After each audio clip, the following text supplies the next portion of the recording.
Hello, and welcome to Hadoop, Extending Your Data Warehouse. Thank you for joining us. My name is Matt Brandwein, Product Marketing Manager at Cloudera, and along with me presenting today is Tony Baer, Principal Analyst at Ovum. So founded in 2008, Cloudera is the leading commercial provider of Apache Hadoop and the top contributor overall to the Hadoop open source community. Cloudera's distribution, CDH, is the world's most complete, tested, and widely deployed, and is the only 100% open source Hadoop-based platform with both batch processing and interactive SQL, as well as enterprise-grade continuous availability. Our commercial offering, Cloudera Enterprise, couples that platform with support and a suite of system and data management software. Cloudera also offers comprehensive consulting services and the broadest array of Hadoop training and certification programs. Over 600 partners across hardware, software, and services have teamed with Cloudera to help meet the big data goals. Leading companies in every industry run Cloudera in production, including over 65% of the Fortune 500 in finance, telco, retail internet, insurance, energy, healthcare, biopharmaceuticals, networking, and media, plus all three of the largest intelligence agencies and two of the top three defense agencies. And now with that, I'd like to introduce our guest speaker for the day. Tony Baer leads Ovum's big data research area. Over his 25 years in the industry, he has studied issues of data integration, software and data architecture, middleware, and application development. Having tracked the emergence of BI and data warehousing back in the 90s, he sees similar parallels emerging from the world of big data today. His coverage focuses on how big data must become a first-class citizen in the data center, IT organization, and the business. Tony recently published a white paper titled Hadoop, Extending Your Data Warehouse, where he explains how Hadoop can help complement existing data warehouse environments. And today, he's going to walk through some of the key points. So Tony, over to you. Matt, and thank you everybody for taking time out of your day to join us in our discussion on Hadoop extending your data warehouse.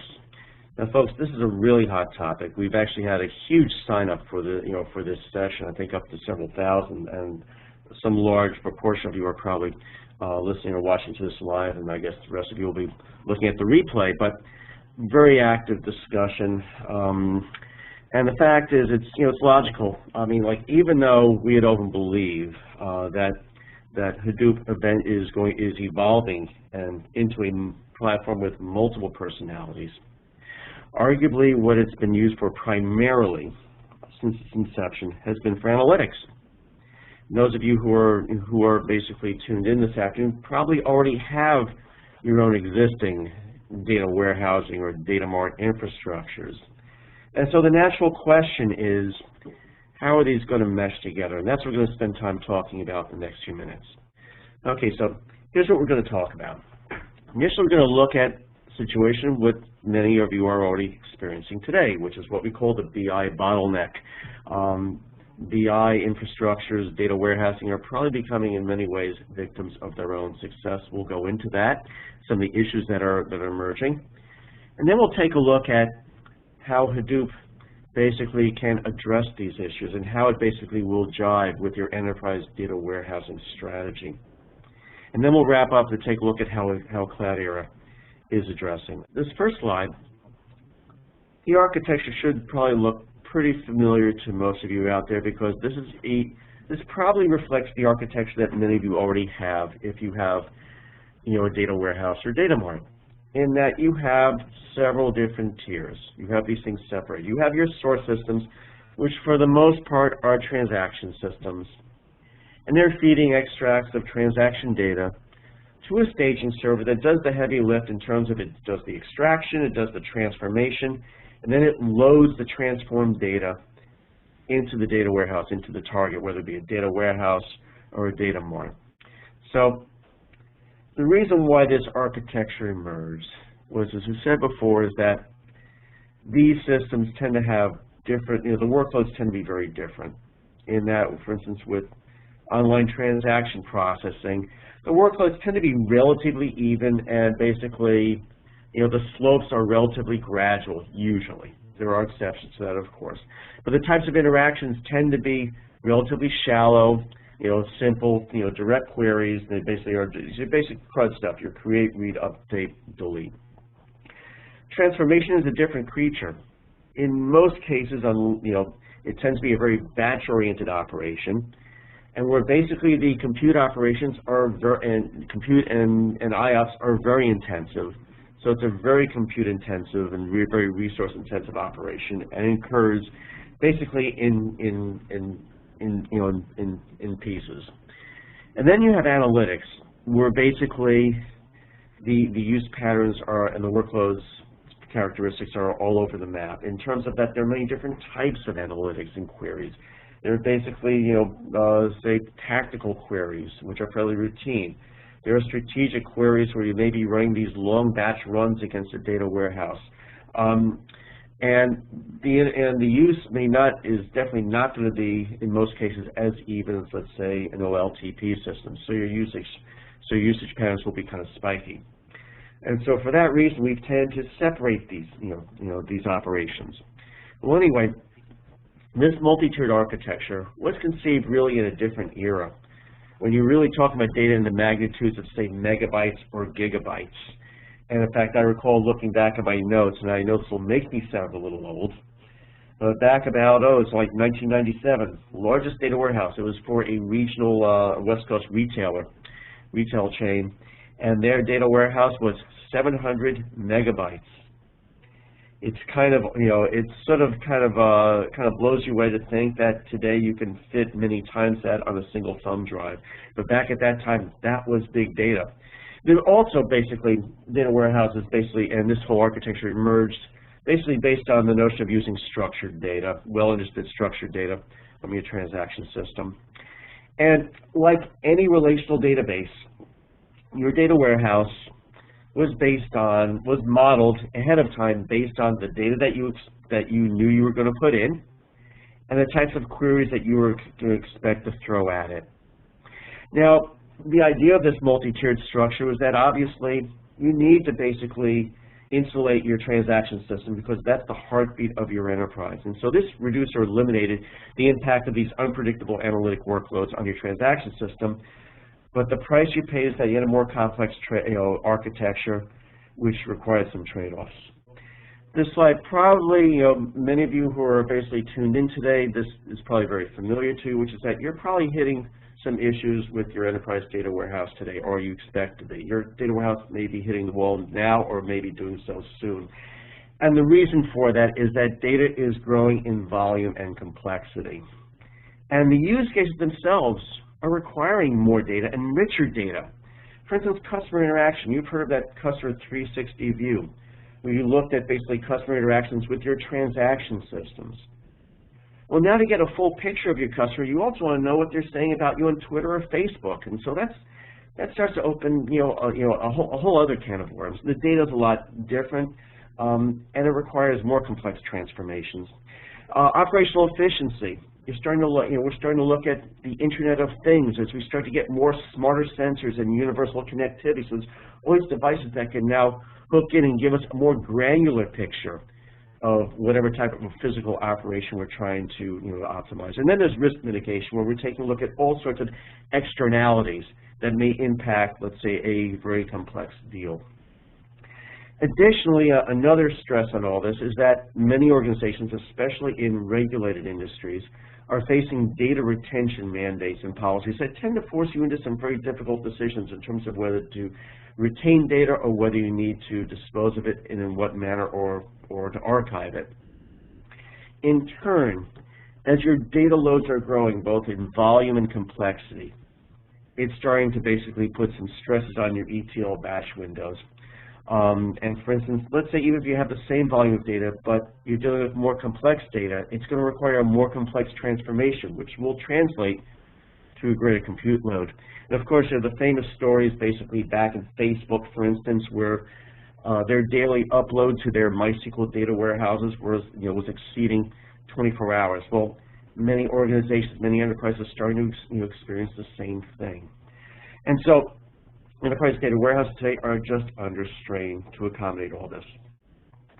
So this is an initial response to it, and it's what we call the ELT pattern, extract, load, transform.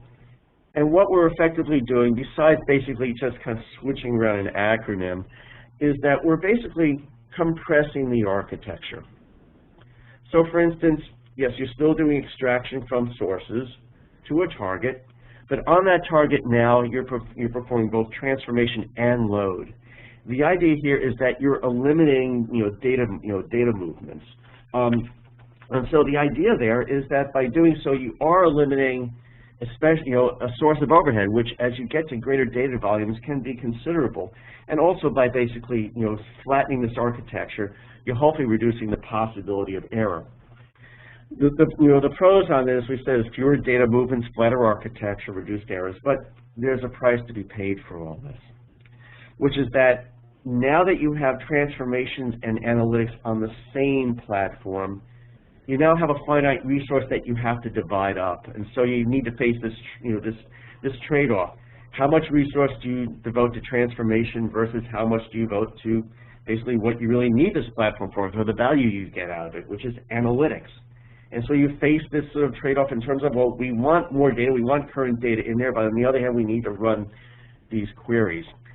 The result is this tension starts to jeopardize your service level agreements, your SLAs, and in turn, it can trigger what we call more of an arms race here, which is all of a sudden you're adding more iron here, you're adding more servers, as a result of which you're, as you expand your servers, you're adding more licenses.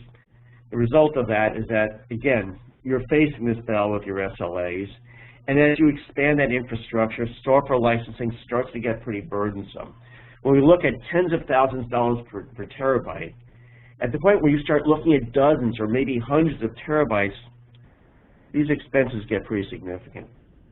And the fact is, you're also dealing with a lot of resource issues, as we said before, because basically, as you're doing more complex transformations, it's putting even more load on your resource, which in turn is driving up your licensing costs and your operating costs. So let's go into fantasy land for a moment, which is, so what if everything you could get your wish list? So what happens with, what if you didn't have to worry about batch windows? You didn't have to worry about making trade-offs between transformation and analytics. You can get a handle on your software license costs. You can start to control that price escalation. And kind of as a byproduct of this, what about that archive data? Wouldn't it be nice to basically extend out the window so instead of getting 3 years of customer history, you could start to look at, say, 10 years? And what if basically there was really relatively little marginal cost to now ingesting and transforming more complex data types to get a much fuller answer to your questions? So that's where Hadoop comes in. And so, what we'll spend the next few slides on is taking a look at how this is going to mesh with your enterprise data warehousing strategy. Anyway, so Hadoop.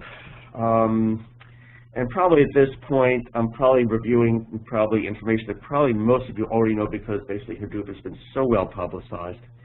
But the fact is that, it did originate with internet companies and originated to basically address data processing problems that were originally unique to these firms. There was in terms of scales and complexities of data and complexity of the analytics, such as, basically generating search indexes or, optimizing ad placement, or basically optimizing, gaming experiences for gamers. A lot of the technology, not all of it, but a lot of it originated at Google, and then was adapted by folks, at Yahoo, Facebook, and other organizations to generalize that technology out. And the result of which was the Apache Hadoop community formed to basically develop this platform for wider scale adoption. So we got this whole family of projects that emerged, within the Hadoop community. And within a few years, early adopters from outside internet companies started to take a look at some of the neat things that were being done. And so financial service firms, telcos, retail and media started to discover Hadoop's benefits. So what are those benefits? Well, you could basically sum it up in 3 areas, which is scalability, cost, and flexibility. Basically, scalability. Hadoop was designed based on experience with internet data center architectures. The idea is leverage commodity hardware and basically have an architecture that can almost linearly scale up to thousands of nodes. Now, the official, Hadoop 1.0 release out of the Hadoop community has been certified to go up to, I believe, about 4,000 nodes. The next release, 2.0, the next major release, the next .0 release, is supposed to double that. Now, in terms of costs, again, this basically mimicked what was developed for the internet because, basically folks like, Google or, Facebook, basically the original .com idea of a scale-up server was just not economical and not very flexible for that type of for basically the type of demand that they were seeing. So they developed these scale-out architectures that were developed based on, basically commodity hardware. What we're talking about here is commodity x86 multi-core servers with commodity disk, basically anywhere from 1 to 3 terabytes, and you could hang up to like 6 or a dozen of those disks off of each multi-core node. And in turn, open source software. So the idea here is that we'll develop software contributed to the community. And yes, there is a cost to it. Open source is not free. Whether you basically decide to maintain it yourself or you pay for support, there is a cost to that. But basically, it's nothing near the cost of licensing commercial software. And then there's a flexibility. We're going to go into that a lot in the next few slides, but it gives you versatility with data analytics and operation. And let's get into it a little more. Can we go to the next slide? So, what is Hadoop's trump card? Well, basically, it's all about flexibility. For one thing, it accommodates all kinds of data. So, I mean, the idea is you have a file system here. You can ingest structured data, you can ingest what we call variably structured data of all different kinds. All you're doing is you're loading this sequentially into a file system, and you worry about structuring it later, but you can ingest that stuff. You can also accommodate a lot of different types of workloads. And so, even though, for instance, up until now, or up until recently, Hadoop has been practically synonymous with MapReduce because that became the dominant framework. The fact is, even within MapReduce, you can perform a lot of different types of transformations, a lot of different types of queries. And the flexibility of a Hadoop cluster means that you can dedicate different nodes to different operations because of the distributed nature of all this.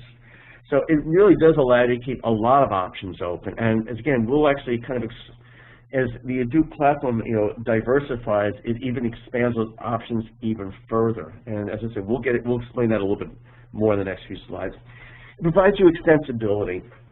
Now, I was kind of hinting about this, but basically, as we said, until now, MapReduce has pretty much been synonymous with processing on Hadoop, but now other frameworks are emerging. We'll talk about some of them here, but the fact is that MapReduce is just one form of processing. You're starting to see, for instance, interactive processing, interactive SQL processing. You're seeing some other frameworks on the horizon that can do other forms of processing, such as graph. Ultimately, we at Ovum believe that Hadoop has become a platform with many different personalities. It'll perform basically the type of style of query or analytics or operation that you need, because there will be a rich universe of frameworks to choose from. Best of all, it's going to give you what we call the best of both worlds. Until now, a major concern about Hadoop is that it required specialized skills. And while we believe at Ovum that Hadoop and big data must become a first-class citizen in the data center, meaning it must address existing skills, it will mean that you will need to enrich your existing skills. But guess what? It's going to become very accessible to those of your staff that know SQL. So let's talk about one use of Hadoop that basically, out of the box, can basically provide, can be extremely cost-effective and probably give you very fast ROI, which is data transformation. As we noted before, basically, with growing pains on enterprise data warehouses, basically transformation processes, ETL processes or ELT, it's bursting at the seams. We're bursting our batch windows. As a result, as we said before, in an arms race. Well, what if basically you could just offload those transformation cycles onto Hadoop and get it off of your target platform? In a way, it's kind of reviving, basically, kind of a form of ETL, ETL here. But the fact is that the idea here is that your compute cycles are a lot cheaper on Hadoop, and also a lot more scalable in terms of that if you need more resource, the marginal cost of adding that resource is pretty modest compared to, let's say, expanding, let's say, an Oracle or Teradata server. And increasingly, as we'll note later on, a lot of these tools that you use to perform data transformation are now becoming Hadoop compatible in terms of they can operate natively, within the Hadoop environment. And then from there, as we said, you can do a number of things, and we'll go into that a little bit more. But you can either, once you basically transform that data, you can then start to analyze it and query it on Hadoop, or you can basically offload it, migrate it to your data warehousing environment. So why do this? Well, as I said before, inexpensive cycles in storage. As you need to expand that, as you need to basically your transformation loads expand, you're not looking at additional software costs of tens of thousands of dollars per terabyte. Looking at much more modest costs of adding Hadoop nodes, which is based on commodity hardware and software. And basically, your software price is going to be based on your maintenance, on your support costs. It's not going to be light. It's on a very different basis.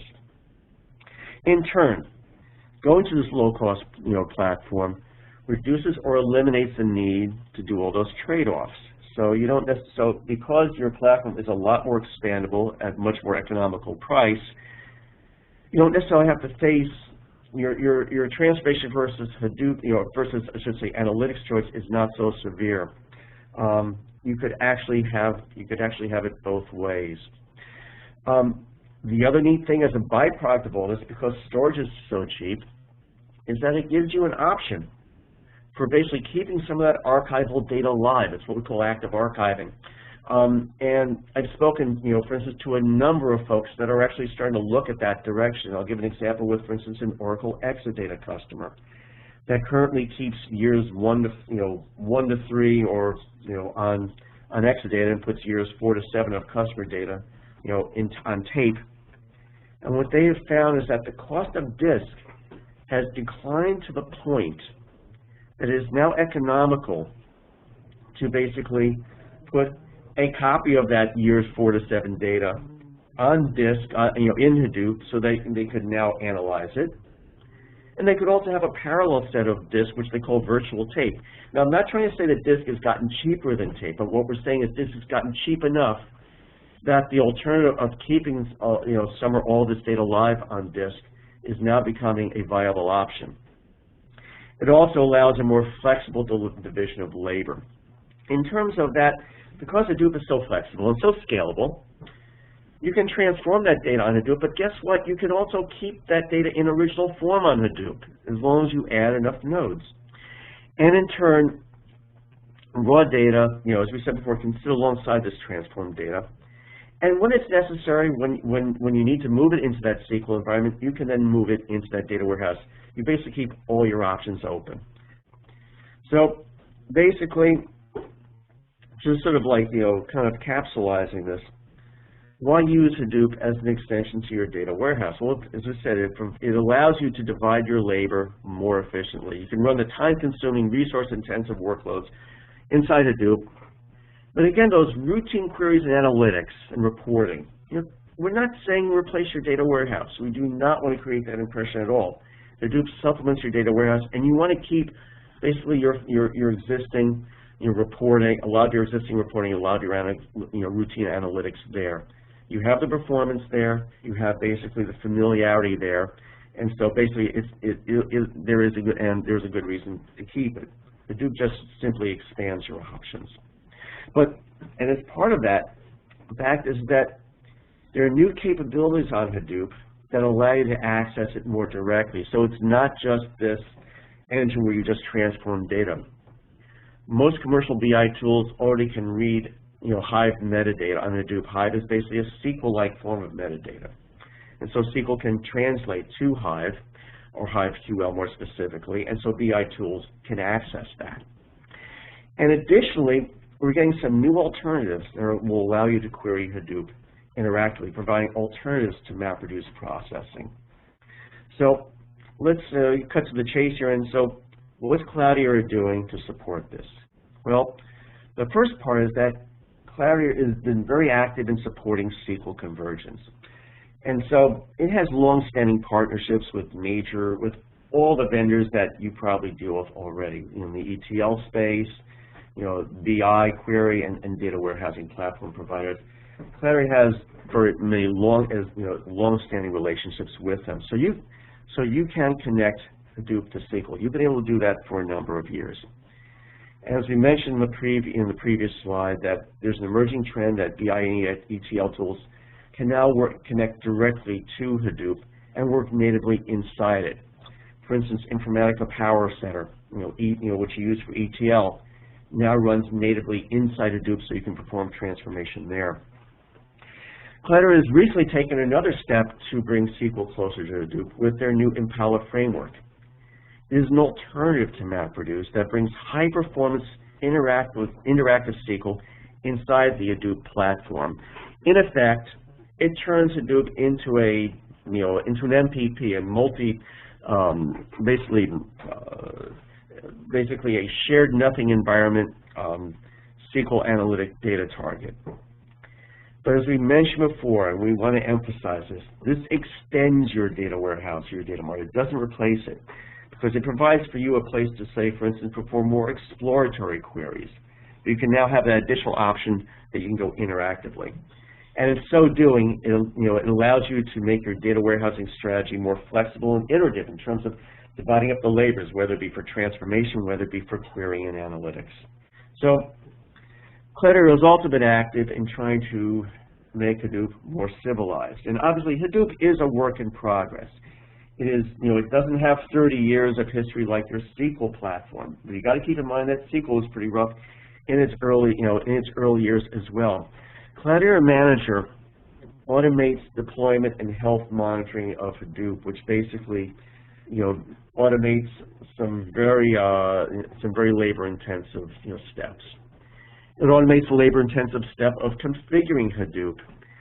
And there's kind of a neat new feature that they've just added in the latest version, which allows you to do side-by-side deployment. And what that means is that you don't have to take your entire Hadoop cluster down to update it. You can start to update it, basically node by node. And you can do that at your own speed and still keep your Hadoop cluster usable. A new feature, Cloudera Navigator, which is part of Cloudera Manager, provides some very interesting functionality towards making Hadoop more accountable. Now, it's a first step. Basically, what it does is it's tracking how you're using that data. It's tracking utilization activity, from HDFS, from Hive, and from HBase. And it allows you to configure it, because you may, for instance, use HBase more frequently, for instance, than you might use, say, like, HDFS. And you can configure that. But it allows you to get a handle on how data, is being utilized. Now, this is just a first step. It's a necessary step towards basically getting a handle on data security and exercising more robust stewardship of your data. This is a space where there's a lot of activity right now. It's a subject of some of our recent Ovum research, which we invite you to take a look at offline. But this is an important, Cloudera Navigator is an important first step. Additionally, with regard to basically reducing labor intensiveness, Cloudera is now automating backup and disaster recovery. It's a new feature that helps you automate those recovery workflows. So, what are the takeaways from all this? Well, first off, Hadoop is an economical platform for offloading data transformation cycles. It helps you extend your enterprise analytics and this is something which we really haven't gotten into extensively, but what we've been talking about Hadoop is in the context of SQL. But the fact is that there are many other styles of analytics that you can conduct on Hadoop.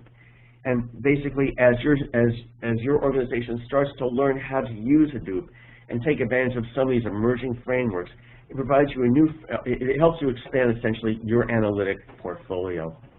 And as we mentioned, Hadoop and SQL are converging. And is that there are a lot of things that are happening to Hadoop this year. The platform is evolving very rapidly. But if there's any one spot that's really a hot spot of all of this, it's in that whole SQL convergence area. We're seeing very active development in the marketplace. And what that does is it really broadens your analytic options. It basically helps you determine basically where you want to run those queries. As we mentioned, and we'll mention probably for about the 15th time, Hadoop is not going to replace your enterprise data warehouse, but will help you divide the labor, more efficiently and more economically. Cloudera, for its part, is actively working towards these goals by basically supporting SQL convergence through its existing relationships with all the familiar vendors, but also through initiatives such as the Impala framework. It's also basically taking active measures to make Hadoop more manageable. As I said before, with Navigator, is taking some of the first steps towards making Hadoop more secure and help you manage and steward your data more effectively. That concludes my comments. At this point, I'd like to turn this over to Matt. Thanks so much, Tony. That was great. So before we dive into the Q&A, I just wanted to underline some of the key points about Impala, because there's quite a lot of interest in that technology. So I thought it would be helpful to maybe start with a note on why Impala in the first place.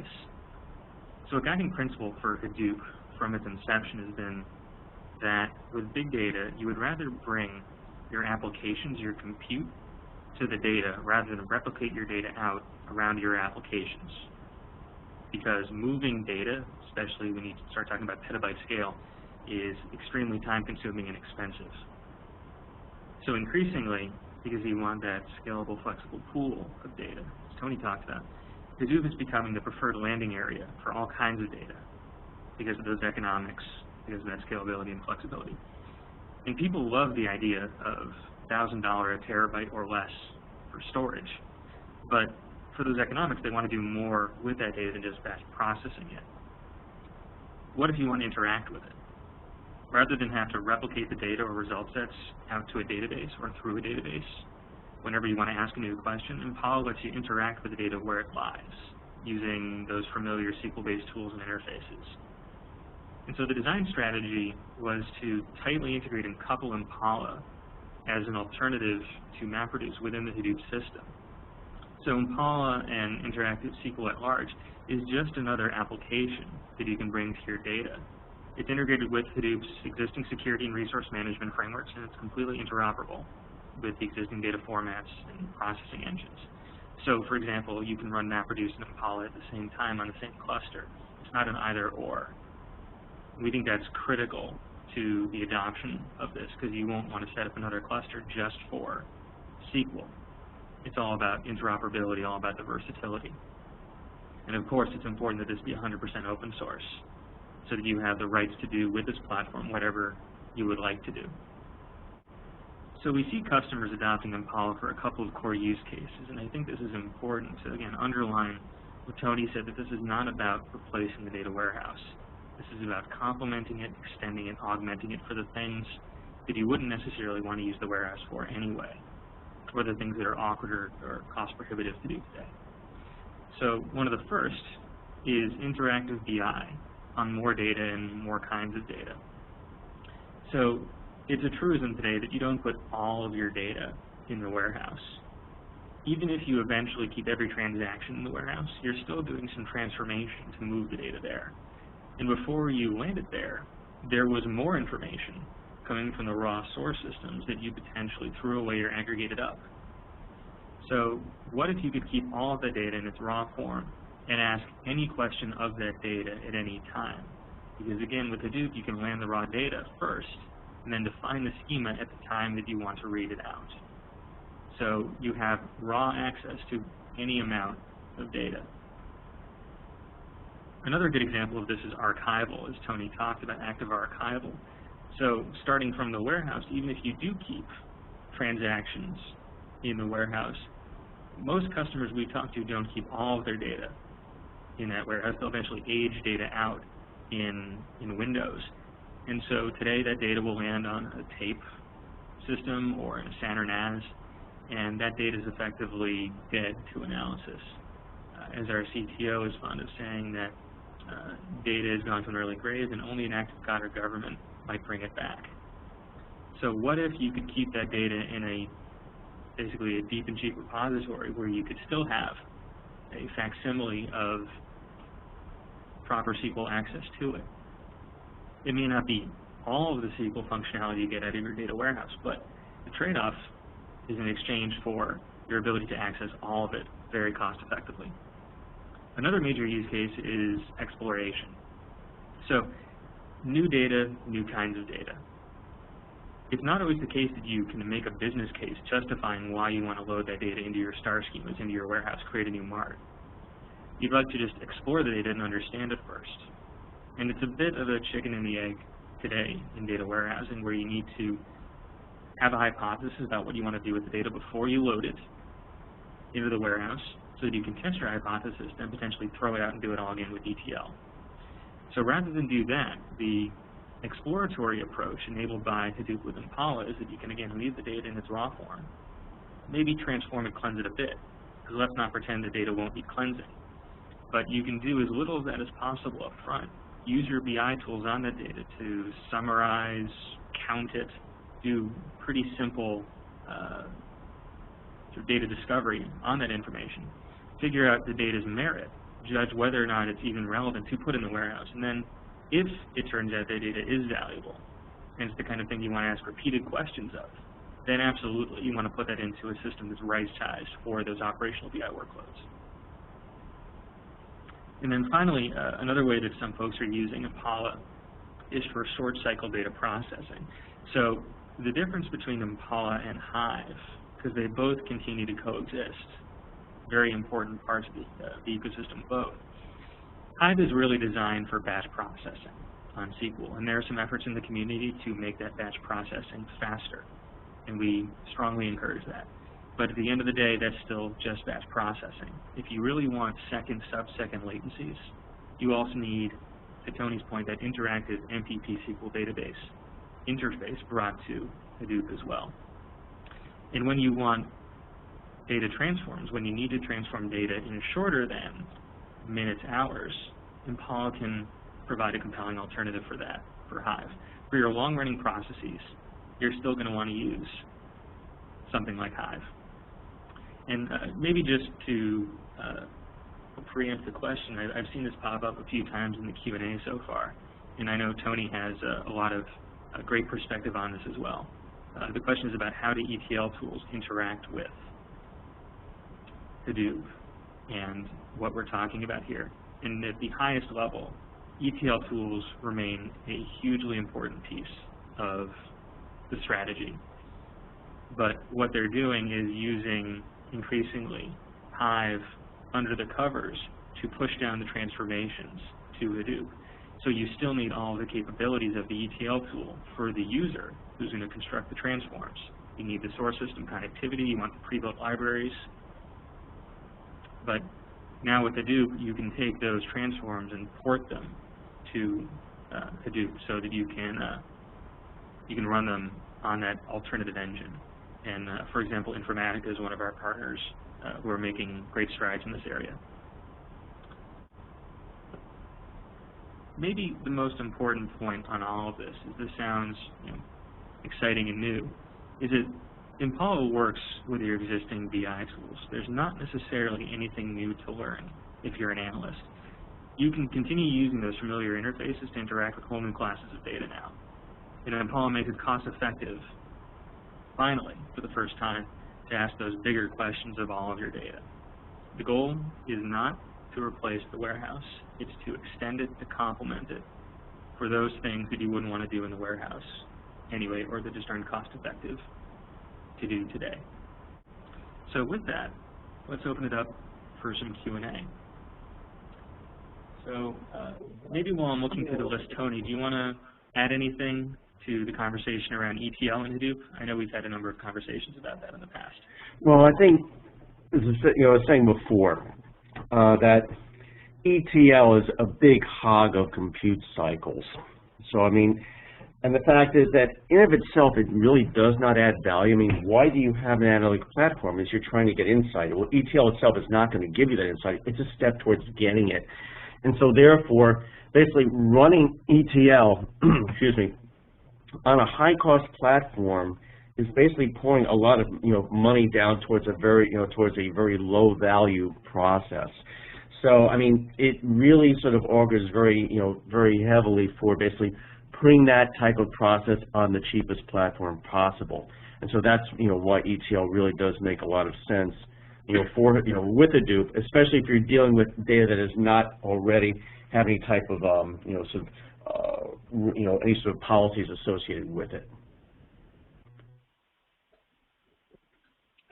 Great. So, Tony, how would you recommend customers get started with this kind of data warehouse rationalization? How should they look at which types of data or workloads are a good fit to move to Hadoop?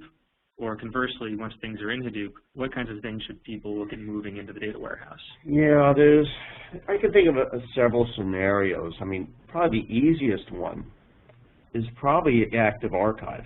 I mean, it may not necessarily be the most pressing one, but the thing is, with archival data, you already have data that already has been transformed, and you already know this data, but you'd like to get access to it. And so it's almost kind of, that if you can find some value, and I will admit that it's not always the highest in priority, but if you can find some value, for instance, from going from, let's say, 3 years to 7 or 10 years of customer visibility, that might be kind of an interesting, first case. And basically, you can flow that data, into Hadoop, and then taking advantage of basically all the SQL facilities. And as I said, there are many different pathways, SQL pathways into Hadoop now, that you can actually get some very practical advantage from it. Another way of using Hadoop would be basically to maybe do kind of like rough cut queries, kind of exploratory queries. So basically, you're transforming that data, and so you have that in, so you have it in there, and you haven't yet put it into your data warehouse. And so you can start to do some more exploratory querying because the cycles are relatively inexpensive, and you can do a lot more what ifs. And and so it's probably, I mean, it's probably a good place to kind of like test drive. And then from there, I would then, take sort of a baby steps approach, depending on the sophistication of your shop and the skills of your organization and the skills of your people. In terms of, I would then there start to sort of iteratively branch out and then start to get into things, say like say sentiment analysis. I mean, I know, for instance, we conducted a survey a couple of years back of what we called it big data, but it was really enterprise data warehouses of over 1 terabyte. And what we found was that it was, and this kind of blew our minds, that over half the sample was already doing text analytics, and mostly on email for compliance purposes, but that'd actually be a great use case for using Hadoop. And that's something which text analytics has already become mainstream. And then from there, you can start to step into gradually more sophisticated uses of it. But I would say basically, start with the data you know. Start basically with basically a problem that is that's either low risk or high payoff, and start from there. Thanks, Tony. That's great. Yeah, when we talk to customers, we really hear probably one of 3 things in terms of how they're looking to rationalize their data warehouse usage. So one is, to what we talked about earlier, they're facing some sort of issue meeting an SLA. So they need to accelerate their data processing, and Hadoop gives them a scalable platform to do that. The second one is what you talked about around cost, which is they're facing increasing data volumes and increasing numbers of users that want access to that data. And they're finding that the warehouse is becoming overloaded trying to process all of that data. One of our large financial services customers was finding that about 46% of their workload on their warehouse was consumed with data processing, that ELT processing. And they were able to offload that workload to Hadoop, therefore freeing up that 46% of capacity again for the high-value analytics that they bought the warehouse for in the first place. And that was huge for them. And the savings were also substantial. They were paying roughly a little bit over $100,000 per terabyte for this warehouse. And with Hadoop, that dropped down to about $1,000 a terabyte. So that's pretty compelling cost savings there. And then finally, we've hit this one many, many times, but the active archiving, which is, are you able to retain all of your data for analytics? Or are you finding yourself constantly having to make business justifications for why you want to keep data? And Hadoop changes the equation, so rather than think about whether or not I can afford to keep data, it turns into a conversation of, can I afford to throw data away? So looking through, let's see, Tony, this is another good question for you, which is how good is the SQL interface Hadoop? You know, HiveQL is not complete ANSI SQL, although it's very close. And the community is working to catch up to that very, very quickly and making great strides. But what's your perspective on that? Well, actually, and obviously, I'm not going to pull out a dictionary here of SQL commands and Hive commands. But actually, what's really interesting about Hive is that for anyone that's basically done, you know, let's say, you know, developed in a Java environment and basically, you know, developed, you know, basically transactional applications there, is probably already familiar with the type of, you know, with basically the, you know, with the way Hive in HQL accesses data, accesses metadata, you know, in Hadoop, which is that it's really kind of, it's very similar to those Java persistence engines, whether you use, let's say, Hibernate, whether you use, you know, like, you know, Java data objects, or there are a whole host of them. But it's basically you're translating essentially tables and columns into classes and properties. You were doing the same thing when you were working Java applications, so it's going to be a very familiar experience. And Matt, as you're saying, no, it's not at this point a 100%, basically functional equality between HQL, which is only maybe like 5 or 6 years old, and SQL, which is 30 years old.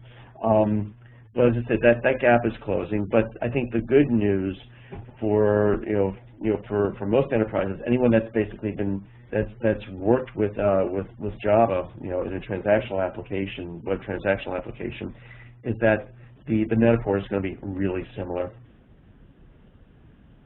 Thanks, Tony. So a question that's come up a few times on chat, which I can address pretty quickly, is how does Impala actually integrate with those BI tools? And it's pretty simple, just like Hive does. One of the original design goals of Impala was to reuse as much as possible from Hive. So it takes the HiveQL language. It is based on the ODBC, JDBC drivers that Hive uses. It shares the same Hive metastore, so all the metadata is shared. You don't need to recreate those things. And with that, what you get is the ability to connect to Impala through a tool like Tableau, like with any other database. So just like you can connect to an Oracle database or a MySQL database, you can connect to Impala, and it presents just like a database. So anything you already know how to do with those tools just transports over to just another data store. From the ETL tool side, I see the same question coming up a few times. It's also pretty simple. Some of the leading ETL tool vendors, so I mentioned Informatica, for example, are enabling push-down virtualization of their transform jobs.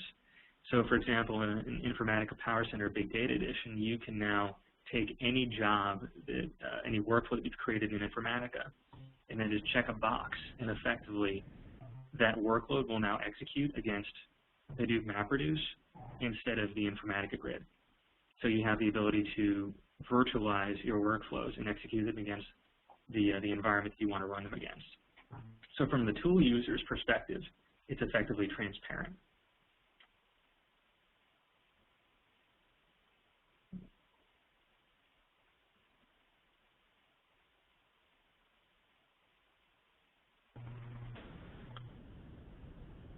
So just looking through some more of the questions here.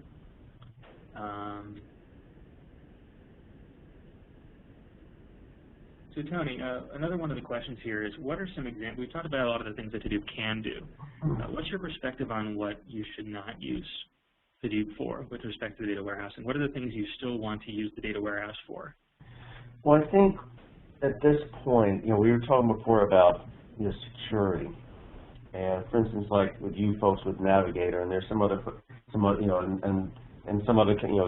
other tools providers are starting to provide different tools for basically helping to secure Hadoop. But at this point, Hadoop is not intrinsically a secure environment yet. Originally wasn't designed for that. So therefore, if you're dealing with highly sensitive data and data that basically needs to go through kind of an audit process to make sure in terms of who's using it and where and when, and also in terms of basically having selective controls on who can see it. In other words, whether it be redaction or whether it be masking or encryption, I would not put that kind of data on Hadoop at this point. Things are changing, and I would not put it there. I would also basically at this point, Hadoop is certainly getting, and keep in mind, we're talking Hadoop as a moving target, but if you have strict SLAs that basically, and require predictable response, I would not yet put it on Hadoop, but what I'm saying is never say never, and basically that reality is going to happen a lot quicker than a lot of us expect. But today I would not put anything that has a very strict SLA or anything that has very strict controls in terms of like how the data is used. I would not put that on Hadoop quite yet. For BI purposes. Exactly. Yeah. I would say another one is probably user concurrency. Yeah. So, for example, Teradata is excellent for processing a lot of concurrent requests. So if you have tens of thousands of users that need to run the same report over and over and over again, from several angles you want to run that in the warehouse. So the concurrency angle, but also if you understand upfront the data, if you understand the questions that the users have, and both of those are known, then you absolutely want to use a relational data store that's optimized for analytics. That's the perfect system for that. But if either one of those are unknown, if you don't fully understand the question that the user intends to ask, which means that you probably don't know exactly what data you want, and you may not actually understand the data set itself. So if it's a new or unknown data set, for example, social media is a canonical example of this, or log stream data, where you're not sure exactly what's in there, then you probably want to keep those things in Hadoop. So you've got sort of your known questions, your known data, versus your unknown questions or your unknown data is another way to break it up. There's a question about Hive and Impala again. So why not merge those two things together? And I'll admit that they do look fairly similar on their face because they share all the same interfaces today. The approach or the thinking was that, again, Hive is, to Tony's point, a facade on top of MapReduce to enable batch processing through a SQL interface for people that know SQL. And because it's based on MapReduce, there's a number of generalisms built into Hive that are not really super optimized for serving SQL queries. And so the idea was to build a system from the ground up that would be purpose-built for SQL primitives. So while they do share the same interface, at the end of the day, Hive is a batch processing interface, and Impala is actually built as an MPP, shared nothing, SQL engine for Hadoop. So while they look the same, they're actually built for different purposes, and they'll probably continue to evolve differently. So with that, I think we're running up on time. So I will say that today, this marks the end of the webinar. So thank you very much for joining. Thank you very much to Tony for presenting. This is excellent content. If you missed any part of today's presentation, the recording will be made available shortly in the resources section on Cloudera.com. And please enjoy the rest of your day. Thank you.